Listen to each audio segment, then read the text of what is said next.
TCU and our fans, and we're really looking forward to a great game against Michigan. Thank you, Coach. Congratulations on the entire season once again, and your appearance here in the Verbo Fiesta Bowl. As we get into the question and answer period, we ask that all people who want to ask a question, please have your camera on and place your name and affiliation in the ID box. We're going to go through the raise your hand function, and then we'll call on you, unmute your line, and you can ask your question of Coach Dykes.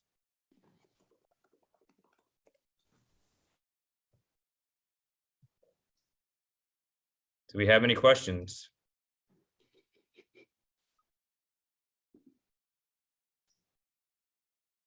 Stephen Johnson from the Fort Worth Star Telegram. Stephen.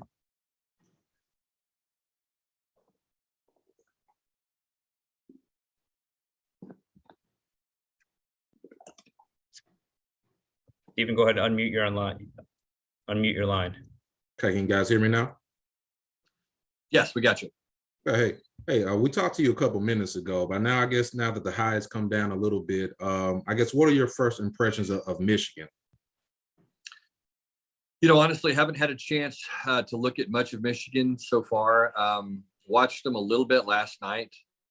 You know, I was on kid duty, quite frankly, taking care of some of my kids and my daughters and my 6-year-old son, and trying to help my wife Kate get them to bed and things last night. So didn't get a chance to see a lot of them. The little bit I saw, you know, looked like a very physical football team.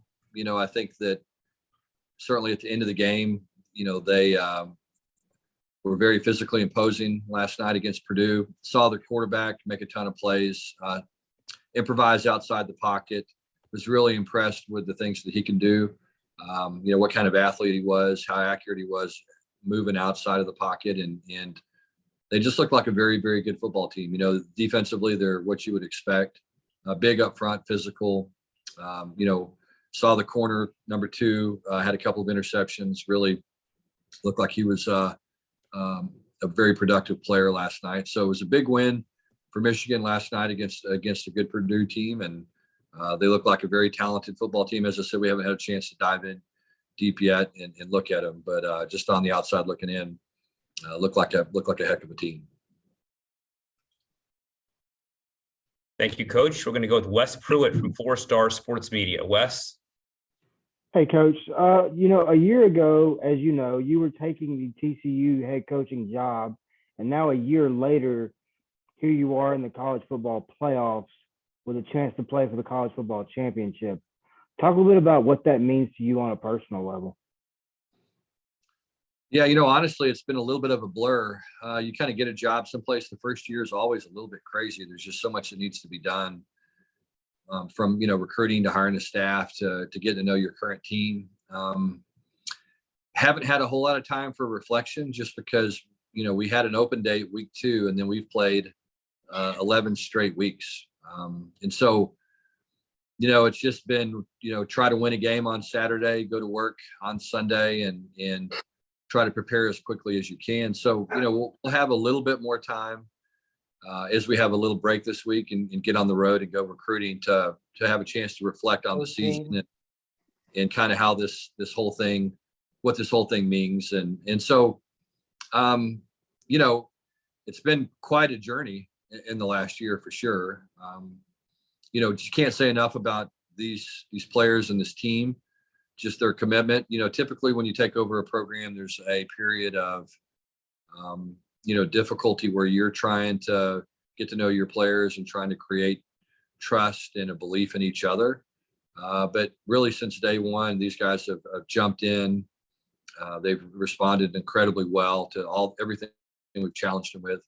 And that's what makes, I think, this team so unique, is just their willingness to do whatever it is that we ask them to do. And, you know, we really trust the players, and I think they trust our staff and our support staff and strength and conditioning staff. And, you know, they've done all the little things that we've asked them to do off the field in terms of nutrition and rest and recovery and, you know, supplementation, everything that they can do to, you know, give them a great opportunity to compete on Saturday. And so it's been a heck of a team to work with up to this point. Couldn't be more proud of guys than I am this team. And, excited for the next challenge. That's one thing that our guys, they don't want anything given to them. They want to earn it.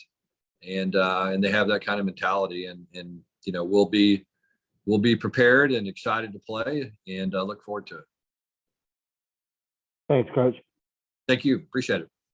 Thank you, Coach. Our next question, Brian Estridge from TCU Radio Network. Brian.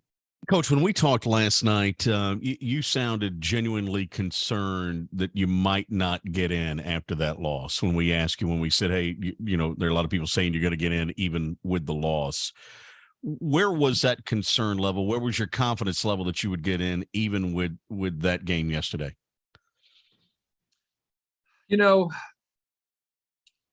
Brian, it's hard to say. I mean, you just don't ever really know. I think, look, I would imagine being a member of the College Football Playoff Committee is a very difficult job. I think there's a lot of different things that you have to consider.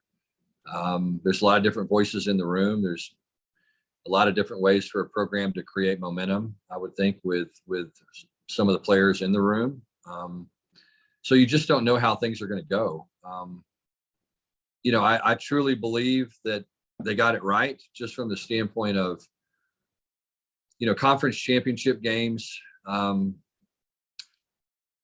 don't know that you should be punished for playing in one.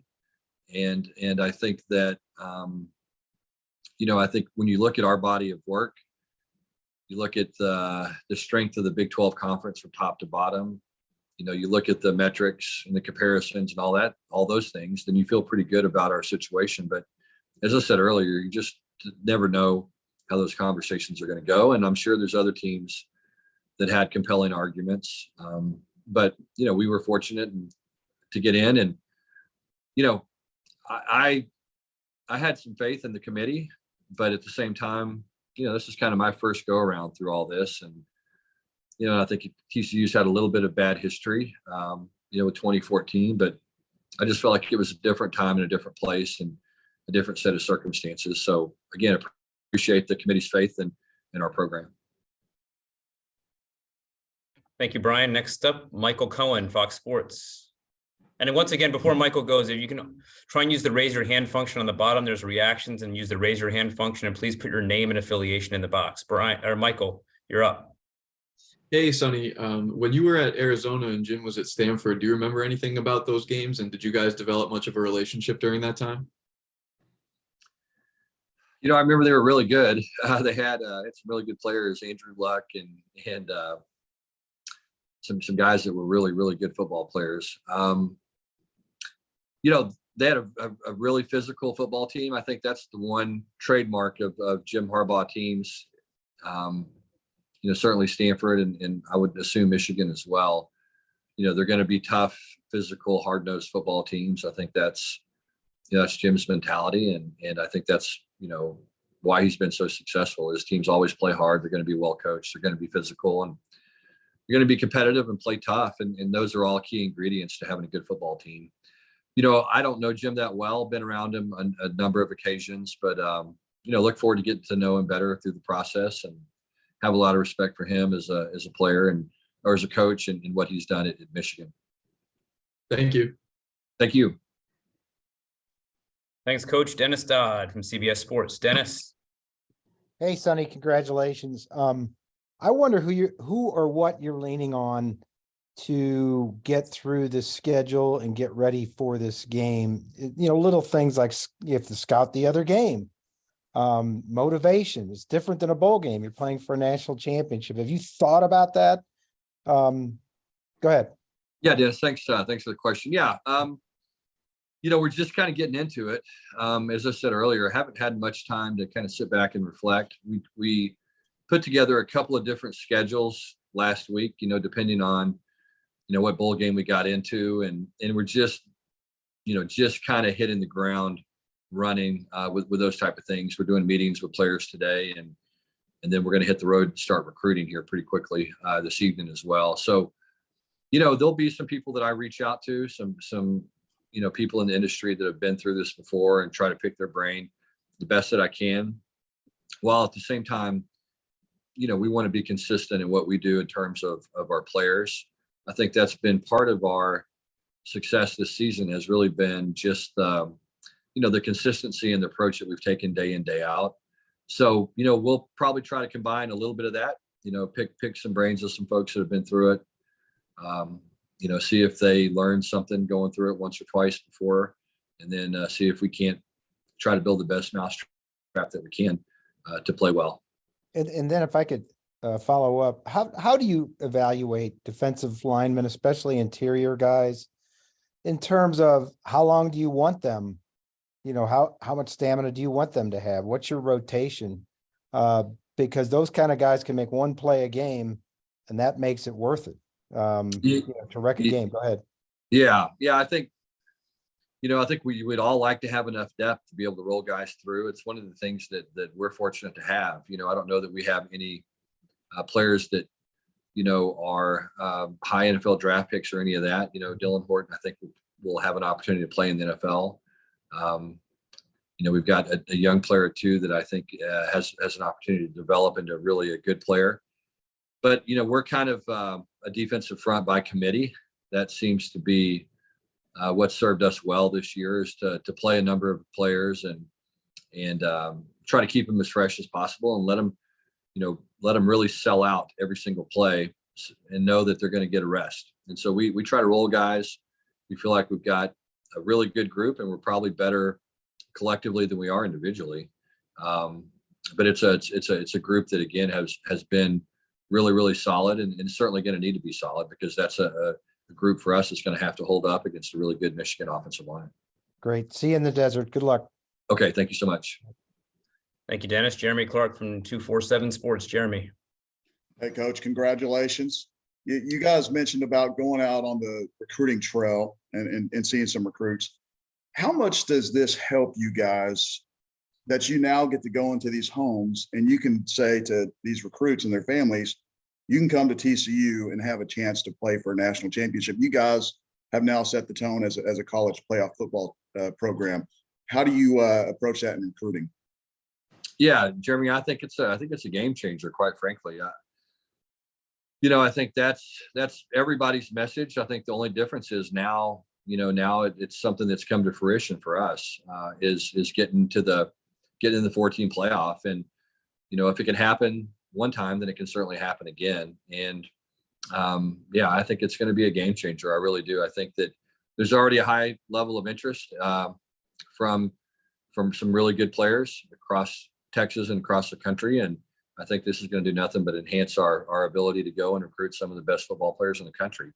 I believe TCU and the city of Fort Worth sells itself. I think as these players get to know our coaches and our current players, they're going to be very impressed with what kind of people that we have in our organization. And obviously, when you can also sell the fact that, look, we're going to have an opportunity to play for a national championship, that, it's really all you can ask for. And so I think that's going to be a huge feather in our cap. Thank you. Okay. Thanks, Jeremy. Once again, if you have a question, please use the raise your hand function on Zoom and turn your camera on and let us know, and we will try and get you in the mix. I did just put in the chat function, the media room on fiestabowl.org is now active. That will house all of our transcripts, videos, game notes. The application for credentials is in there too. So the application for credentials is due by next Wednesday, the 14th of December, to come on out here to Arizona. We hope you all do. Right now we have a question from Matt Frecanelli from Herb FM Sports Radio. Matt. Yeah, hi, Coach. Just talk about some like your season overall, and like what are some things you can do to improve when you do go ahead and play Michigan? Yep. We have played a lot of tight football games like we did yesterday afternoon in the Big 12 championship. Played an Oklahoma State team early in the year and went to a double overtime and won that game in the second overtime. So we've had a couple of overtime games, had a couple of games that were, came down to the bitter end. Obviously, Baylor kicked a field goal the last play of the game to win that one. So we've had some tough, competitive games in the Big 12, and that's what you would expect. I truly believe from top to bottom, it's the most competitive conference in college football. There's just no layups. Everybody's very competitive. The preseason team that was picked last was Kansas, and Kansas had a really good year and was ranked in the top 25. It's going to a bowl game. So it just shows you what kind of league that we have. It's a grind every week. So really pleased to get through undefeated. Wish that we could have finished it off with by winning the championship game yesterday. There's some things that we got to get better at. Obviously, we had a goal line situation in yesterday's game that we need to be able to get the ball in the end zone. In overtime, we got stuffed on 3rd and 4th down inside the 1. That's obviously something that we've got to get improved. And just overall, I think that we're headed to a good place defensively. It's a new scheme for us in the first year. I think our defense gets more and more comfortable every single week. Gave up probably more big plays than we're accustomed to yesterday, and also turned the ball over more than we're accustomed to yesterday. And all those things contributed to us losing that football game. And so those are things that we have to get fixed and corrected, and things that have been uncharacteristic for this team this year. And again, that's why we've had the kind of success that we have. So we've got plenty to work on. We'll utilize our 15 practices and make sure that we address those areas of concern and make sure that we improve. Okay, thanks, Coach. Good luck. Okay, thank you very much. We'll go with Jack Magruder from fiestabowl.org, excuse me. Yeah, Coach, talk about that comeback mentality. What sparks that, and how does the team do all that every game after game? Yeah. I think that really comes from, dedication and hard work, and confidence. I think that, confidence to me is always a result of being prepared and then working incredibly hard for something. I think that gives you an ability to have a never say die attitude, because that you're prepared, that you've put the work in. And I think this team certainly feels that way. I think we feel like we're capable of beating anybody. We feel like we have enough talent. We feel like we've worked hard enough. We feel like that we've done everything we can do to go out and to play well. And so, we don't get too high. I think that's one of the big things that I love about this team. When things are going well, we stay grounded. And at the same time, when things aren't going well, we keep chipping away. And I think that's a big part of, being able to overcome some adversity in football games. It's going to happen every single week. You're going to have bad things that happen, and you have to have that true belief in each other and that confidence in the man next to you to be able to overcome it. And this team's had that. Excuse me. Thank you. All good, Coach. Thank you very much. And thank you to everyone on the line this afternoon. We greatly appreciate everyone's time here and your coverage of the 2022 college football playoff semifinal at the Verbo Fiesta Bowl. Coach Harbaugh will join us. We will be back at 6:30 Eastern time, 4:30 Mountain time. We are looking to use the same link. If not, we will circle back with another link for everybody. But thank you all for your time. Thank you for your coverage. Please remember to apply for credentials, and we'll see you out here in Arizona. If there's anything you need